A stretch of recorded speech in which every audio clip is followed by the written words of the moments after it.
All right, Slick. So what are we covering today in terms of years? Ooh, excellent. Let's do it.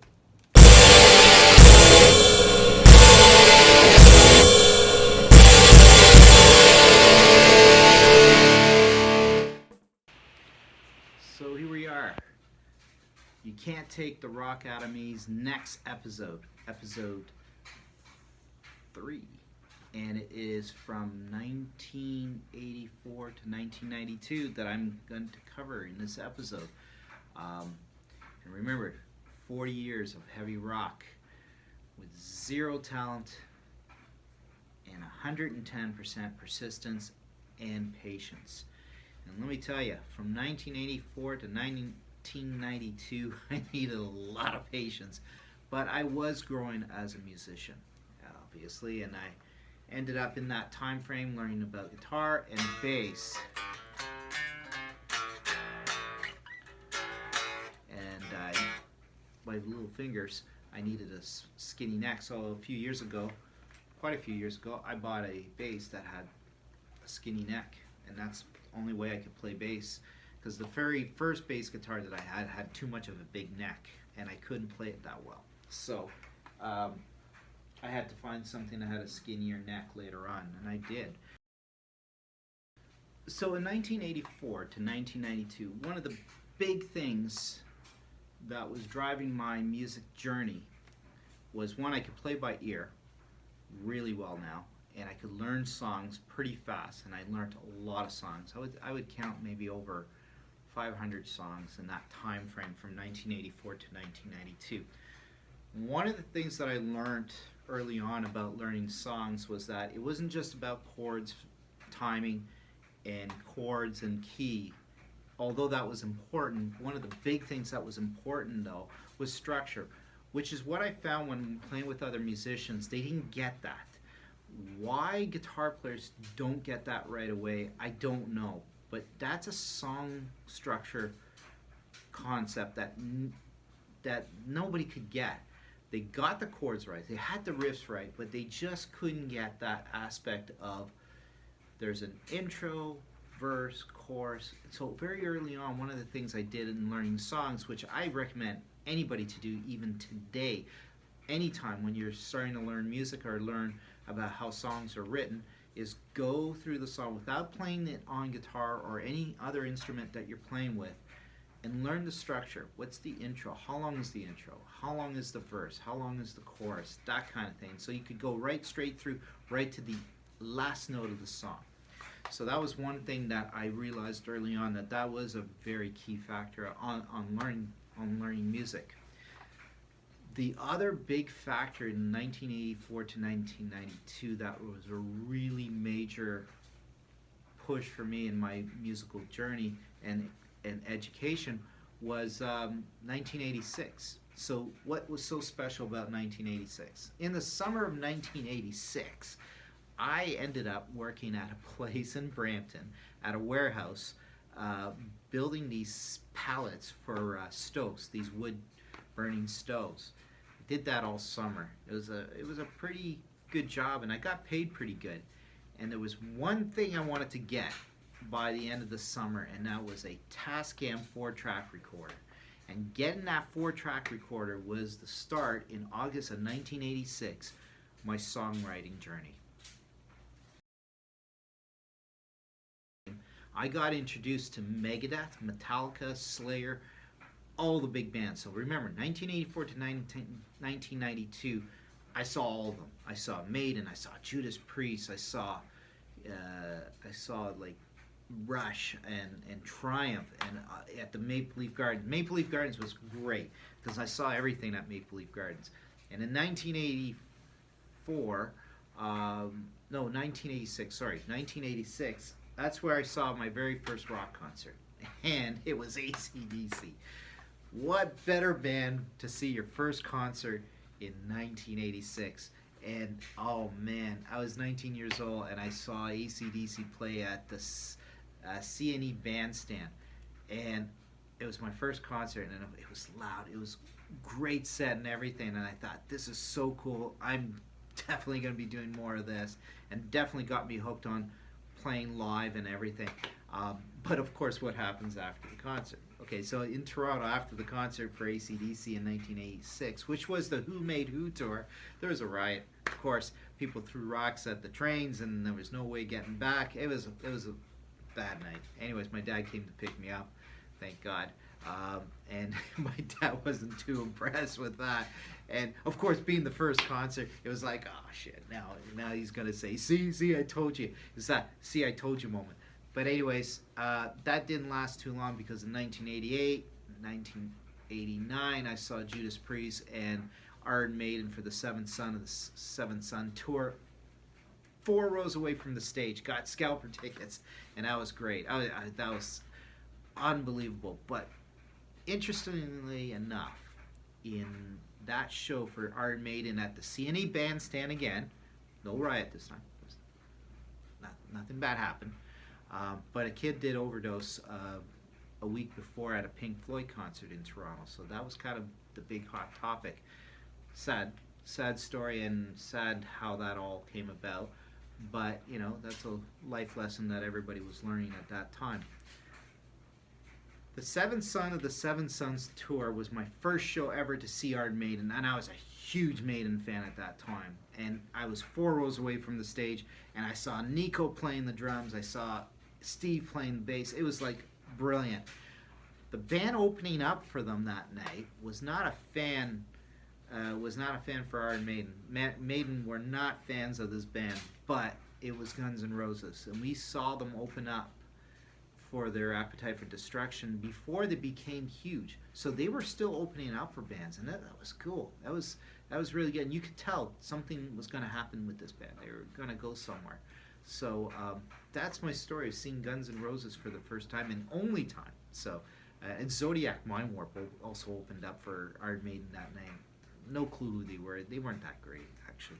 I don't know, the guy was wearing sweatpants as part of his stage gear that night. I don't know. Anyways, it wasn't a great, but Maiden, holy crap, they were just off. And Seventh Son of the Seventh Son album, with Evil Men That Do, you know, Moonchild, Infinite Dreams, The Clairvoyant, all amazing songs, and amazing songs live. So great tour.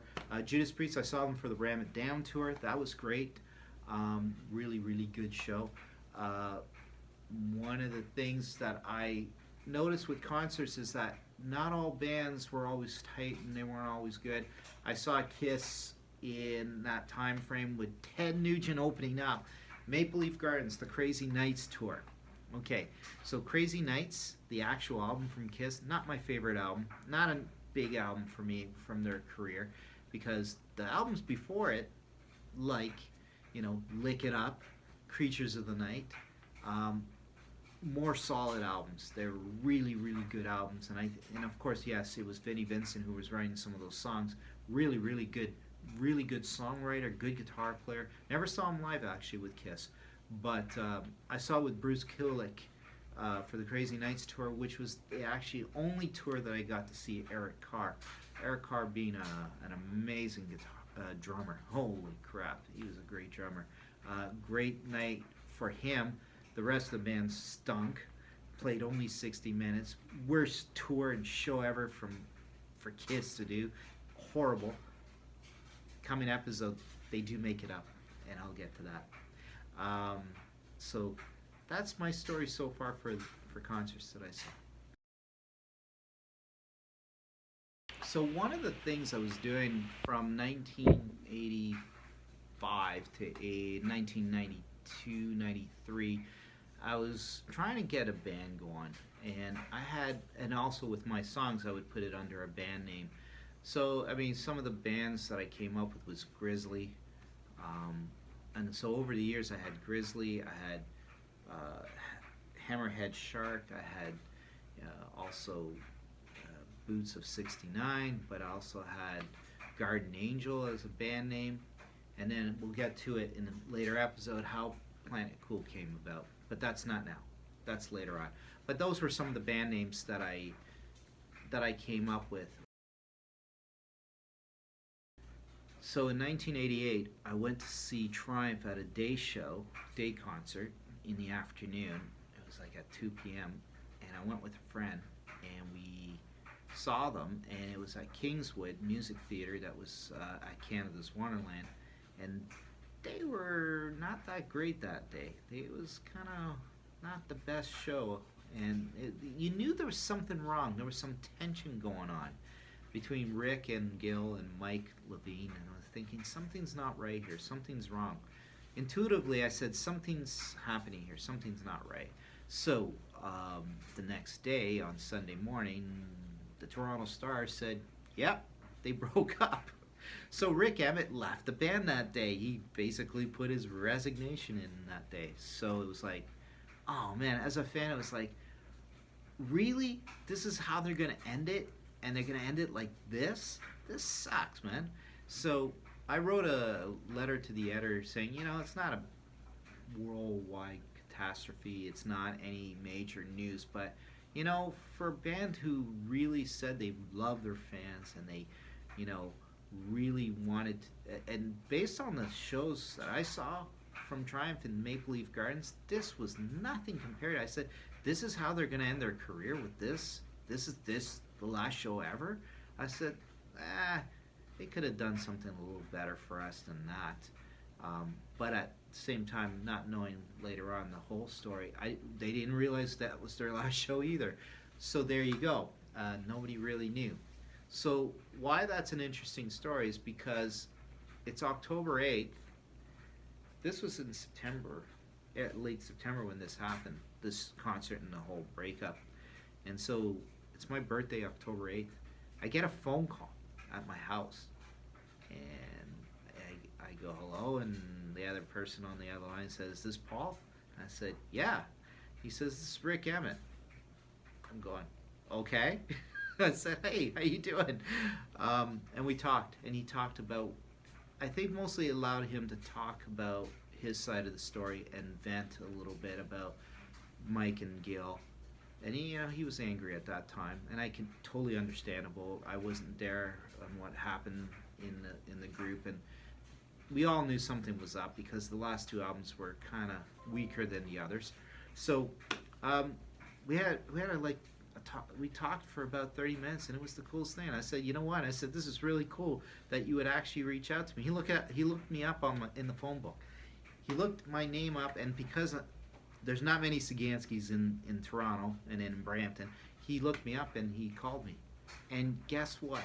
That was the coolest thing that's ever really happened to me in that realm. And thanked him, and I said, funny enough, it's my birthday today. He says, oh, happy birthday. So that's my story of how I met, well, I didn't meet him in person, not at that time. Another episode, there's a story on how I met Rick in person, but that's another story, another episode. But that was the first time I had actually interacted with Rick. So that was cool. That was really cool. And as a songwriter and a singer and a guitar player, how could you not be like blown away by that? I wrote on a note, and I said to my friend, it's Rick Emmett from Triumph. And he goes, oh, and my mom's going, really? It's like, what's going on? Anyways, great story. I to this day that is what made the difference for me in some of these people that I had met in the past. That Rick had class. Rick Emmett was like not only talented but just down to earth, just your average guy who just got lucky and won the lottery and playing music for a living and made a ton of money at that time and did really well and became a guitar hero, because he's an amazing guitar player, versatile, and can write songs like you wouldn't believe. So that's my story. There are 3 people that I still know really well that have been a huge impact on my life, in both with music, but not just music, but just with life, and just inspiring, but also motivation wise. They were like great supporters and great friends. I got lucky with having really good friends. Well, 2 of those friends I met in 1988 at Sheridan College. It was a common semester. I took English class, and I happened to have Tony Garoni and Peter Jurasik as people that I met in my English class, and didn't realize I would know them 37 years, 36 years later. No, 35 years later. I can't count anymore. Anyways, 35 years later, I know these guys, and couldn't ask for better friends. Peter Jurasik was a guitar player, and still is. He still dabbles in it, but learned a lot from him. But also musically, we connected, as Tony did too. Musically, the music bands that we liked and the music that we liked. Peter was just a really solid guitar player, really good guitar player. Hear that, Pete? You're really good. You're really, really solid on playing rhythm guitar, and played Judas Priest songs really well, and any of them, whether it was Maiden or Judas Priest or Black Sabbath, just really good. Dio songs, he really rocked on the Dio songs. But Peter Jurasik being just a solid guy too, which is why I still know him. Really, really good friend. Because of Peter Jurasik, though, because there is a connection, there's a link to this whole thing, because that comes in another episode coming soon. Peter Jurasik, on New Year's Eve of 1989 on New Year's Eve, I met a guy named Rob Gavitz, who was a drummer, a really good drummer, and a really big fanatic of music, Van Halen, Judas Priest, Iron Maiden. This guy knew his stuff. He knew his music, but he knew how to drum too. He was really freaking good. So Pete and I and Rob kind of jammed it out a little bit at Rob's house, and continuing to do so for quite a while. For another 8 years, we would just on and off play together, and that was really good. It was nice to play with Rob. Rob knew his stuff. He was solid drummer like you wouldn't believe, and at that time, just a really good friend to have around and hang out with. We actually, we're into Dio. We were into Sabbath with Dio, so we all like the same stuff. But good memories with all of them, and still, because I still know them, which makes it why it's so special to call out these guys in my documentary, because they are not only good friends, but they're huge supporters of what I'm doing, and love the fact that I still play music. So it's special. Okay, so this is the myth, the legend, the one and only Tony Garoni that I've been talking about in other episodes. Been talking about you. Cool. The one and only Tony Garoni. And so Tony and I met in 1988, and basically for 34 years, to 2022, this is how long I've known this guy. And one of the two big things that I remember musically and going to see concerts was Kiss Revenge in 1992. You remember that? Mm-hmm. Yeah. He didn't know what the hell to think about me, and we had set of Reds. I talked about this earlier, and he was there. He's a witness that I was there. He was there for the Revenge tour, best tour ever, best freaking tour. And in 2019, yeah, it was 2019, we went to see Kiss End of the Road tour. You were there for that too. Okay, so yeah, we've seen it. It's 1988. I meet you. Did you know right away that I was playing music and I was doing music stuff, or was that a gradual thing? I can't remember. Yeah, going in your parents' basement, I saw. You saw the stuff, eh? Yeah. And you saw me rehearse sometimes with the other guys. That must have been weird, eh? Like that was like in 1998, 99. You would come to the rehearsal studio and see me play, right? Yeah. Yeah.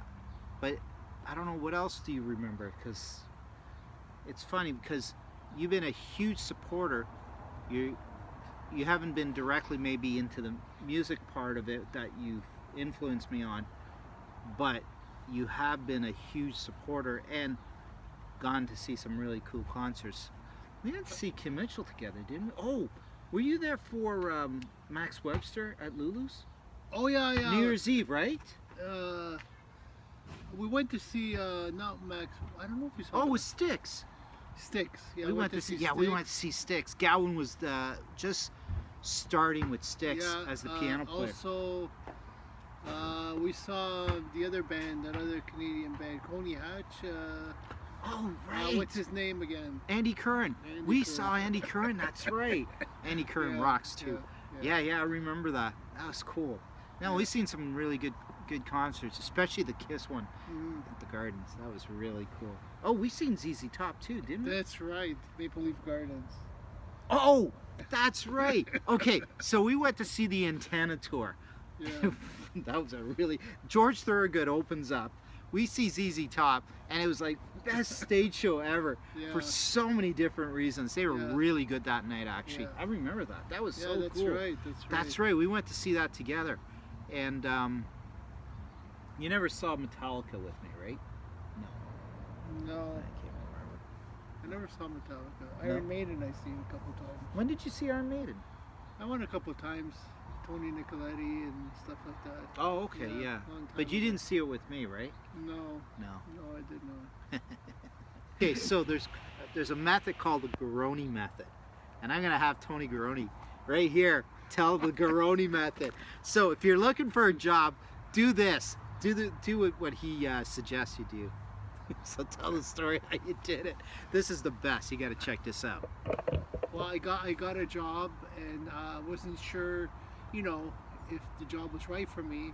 So I had holidays at my current employer. So I took 2 weeks holidays, tried the other job, thought it was good for me, and went back from the other job on holidays and said I quit. So that's basically it. That's the Garoni method, and you should try it. It's brilliant. When he told me he did that, it was like, what? How did you do that? Yeah. How did you pull that off? Yeah. Everybody asked, how did he pull that off timing-wise? He goes on vacation, starts another job. Yeah. See if it works or not. Yeah. Brilliant. That was Yeah. really brilliant. What a brilliant idea, eh? Yeah. That guy's Thanks. smart, man. Thanks. Like I said, so Tony's been there since, well, for 34 years. He's been around me and he's seen what I've done. And so for the last 4 years, I've been doing like Planet Cool music because that was what came out of 2018 and then continued to go that way. And you hear it in different stages. Tony's one of the only ones, aside from Steph, who actually hears it in pieces and in different stages. What's that like when you hear it in different stages? Because you do hear it in that. It's different. It's Yeah. different. You get to hear it all pieced together, so it's really good. Yeah, you like Yeah, that, eh? yeah. Yeah, he gets to hear it with just drums, or he gets to hear it with the guitars, and Yeah. has no clue how it's There's gonna some come. singing sometimes as well. Yeah, but not always because Yeah. I'm showing the Yeah. without vocals kind of thing. Yeah, yeah. So, yeah, and yeah, we'll see where it goes. Another 20 years, hopefully. Yeah, 20 years. Why that's, not? That's if I survive for 20 for years. sure you will. For sure you will. Absolutely. Some days it doesn't feel like that. Yeah, yeah. Oh God, yeah. There's been some really good moments. Yeah, eh? Like Mhm. 34 years. Holy For shit. sure. Okay, so here, Tim Horton Timbit's the best, man. You know what this is? This is the famous Peter Jurczyk that I talk about. Yeah, I'm not Look, he's famous. actually I'm, here. He's actually in the studio. I'm not famous yet, but we'll see. Yeah. In my eyes, yeah. You have a big, huge part of my whole Yeah. 40 years. So Peter Jurczyk, basically, I met him in '88. He played guitar. I played guitar. He taught me things. We taught each other things. We played music together. It was awesome, and we learned a lot of things. But of course, 34 years later, I still know this guy. Just like Tony. And yes, Tony and Peter I met at the same time. It was an Yeah. English class, right? Yeah. Yeah, it's So that was kind of cool, actually.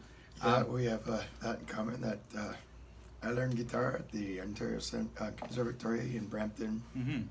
on George Street. I And- remember George Do Street. you remember that? Yeah. Eh? Oh, I used to play bring my dad's old acoustic. Nice. It was like a Goya. Oh, yes. Right. And I one night when I was leaving, I kind of cracked. My dad wasn't too happy, and we had to glue it back together. But it was cool. Still worked though, right? It was okay, but Yeah.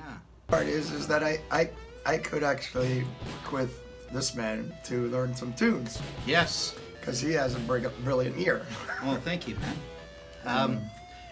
You had a year too for playing by ear too, but it was for both of us. It took us longer to learn things by ear.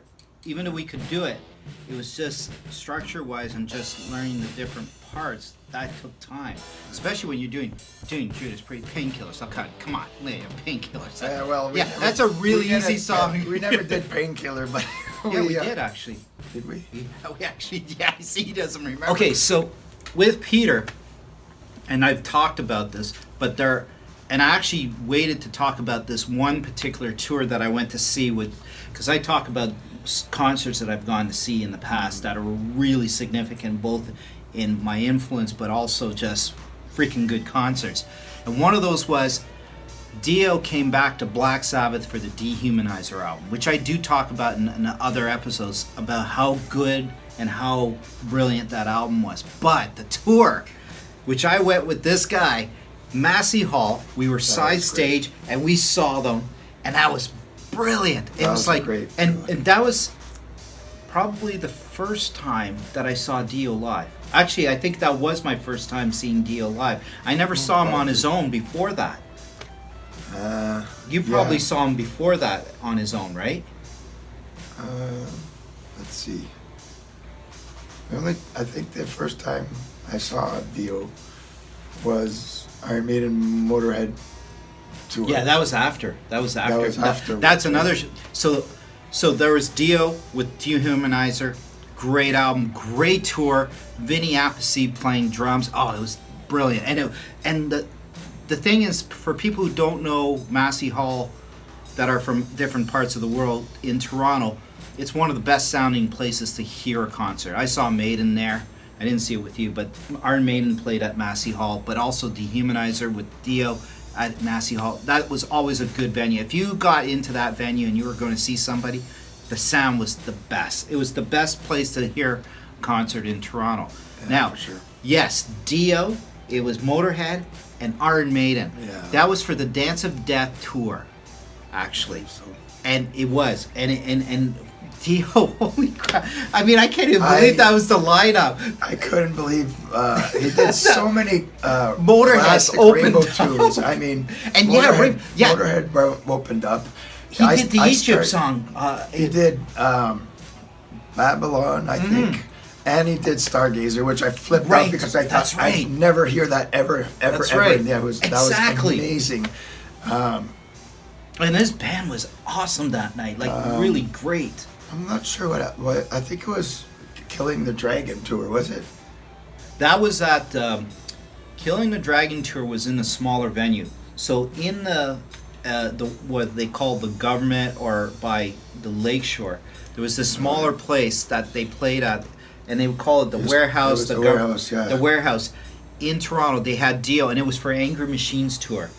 That was a good tour, and that was inside this smaller venue, as Iron Maiden did with Blaze Bayley there, and Judas Priest with Tim Ripper Owens, which you came to me with me on that one, right? You saw the Judas Priest show with Ripper. I think I saw a few shows there. I remember. And Motorhead. You've seen some Motorhead shows. I saw Motorhead there too. Yes. So. we've seen, surprisingly enough, because this is the thing that I was looking back on the concerts and really good ones that you and I saw. They were like brilliant, and who do you go to a concert with that's right into it? This guy, he gets right into it. Rob, and Rob, yeah. Rob gets, But here's another story that I'll get to in a sec. Okay, so 1992, it was in October, and we went to see Kiss in Maple Leaf Gardens for the Revenge Tour. So the guy I went with, along with Tony, he's the other guy that came with me for the Revenge Tour. Now, I talk a lot about this in the series about Kiss itself, but Revenge, the album and the tour, best album and tour they ever did. That was a really good set. Like they did everything. were They come amazing, and yeah. Bruce That was probably the last tour he did. It is the last tour he did. And Eric Singer and Bruce were amazing. Like they were that was that probably was- the best lineup that right was there. It was That was a tight tour. Oh, yeah. They were so good. like they did like a Strutter, Firehouse. They did Creatures in the Night, War Machine. But they also did like Parasite and Cold and Shan. They did everything. They did lots. They did everything in the catalog. Like they didn't skip any time frames, and it was brilliant. Yeah. So yeah, no, we've seen a lot of good shows. Yeah, man. He was also at my wedding, so there you go. I had There to you put go. that in there. I do talk about that in 1996, being married to Steph and everything. But anyways, All good. we're just talking about whatever now. You know, it's like I love it. But that's Peter, there, right there for you, Peter Jurasic. Yes. Don't forget that name. This guy is amazing. I couldn't find a better friend. He's always been a support for me. I don't like this guy. He's he's got a real love for rock and roll. You think? I don't know. I could be lying. I don't know, but yeah, and great guy, and Thanks, Peter. yeah, See, and Peter Jurasic. keep rocking, my friend. I will. I'll probably be doing it till the day they bury me with the guitars because He's gonna be like the Rolling Stones. probably. Well, it's funny. All the bands we like and all the people that I listen to are all in their 70s. They're all in doing- their 70s. doing I this know. stuff. They're still doing I'm it. only 54. That's like 26 more years. Yeah. No, 16. No, it's 26 years. That's right. See, we can't do math, but we can talk about rock and roll. You know, it's 26 years that I've Yeah, left. 26 Up to 80 years old, yeah. I mean, there's guys in their 80s still playing but, this stuff, right? I mean, Rob Halford's like 70. yeah. And when we say, And, like, and Paul Stanley, Gene Simmons, those guys are in their 70s as well. yeah, and when we And- say they're in their 70s, what we're saying here, especially with Maiden, right? Like, especially with Maiden, we're not talking about where you're just doing 3 simple chords and you're just playing, like, something simple. We're talking about stuff that's heavy duty.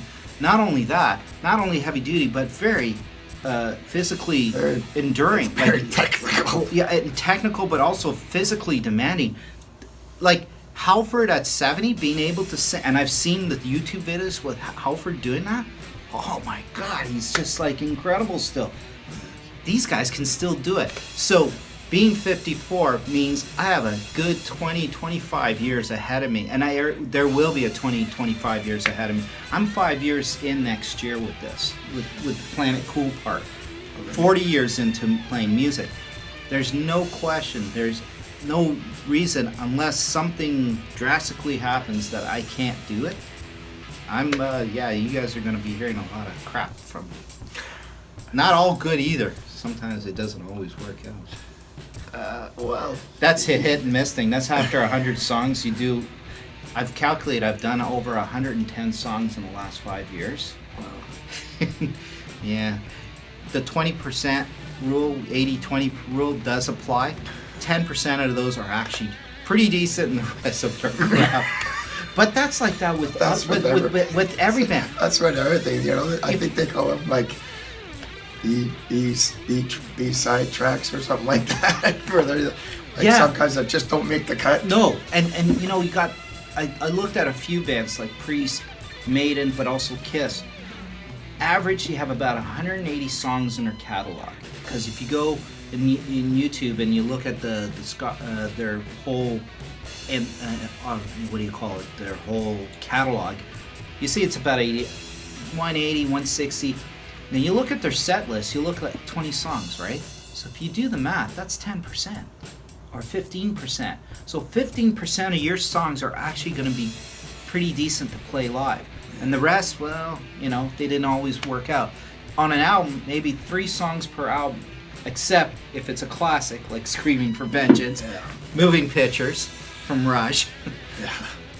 That but that is actually after you've done maybe 5 albums or 6 albums where it's really, now Van Halen, the first album is classic, so it doesn't always apply, but there is those moments and rare moments. Those are where that's the whole magic of music, where there's that moment in time where you've got that album that became a classic because the right timing, the right everything was there, and that's why you get albums like the Van Halen first album, Moving Pictures, 2112, Screaming for Vengeance, Number of the Beast.